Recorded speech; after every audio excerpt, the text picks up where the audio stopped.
uste dugu alaxe dela, bai?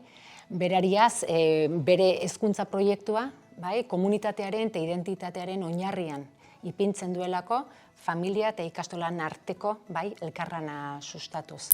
Gainera, hezkuntza proiektu hori sendo eta berritzailea da, bai, eta horrek egiten du ikastola berezi.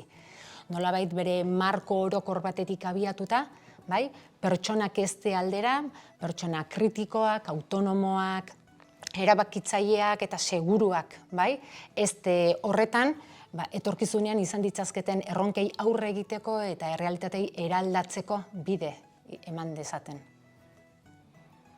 Ikastolak begirada komun bat mantentzen du. Haurrezkuntzatik, batxilergoraino, edota lanbide heziketaraino, etapen arteko koordinazioa bermatuz.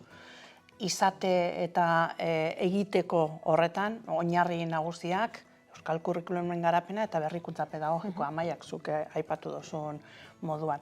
Eta horretan, horrek dira gure oinarri nagusiak.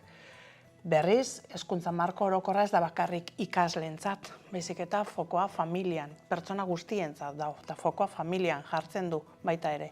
Elkarlanean eraiki egin behar dugula. Eta ikaskuntza prozesu osoan zehar, elkarlan hori bermatu egin behar dugulako, sortu egin behar dugu gizartean eragin positiboa izateko.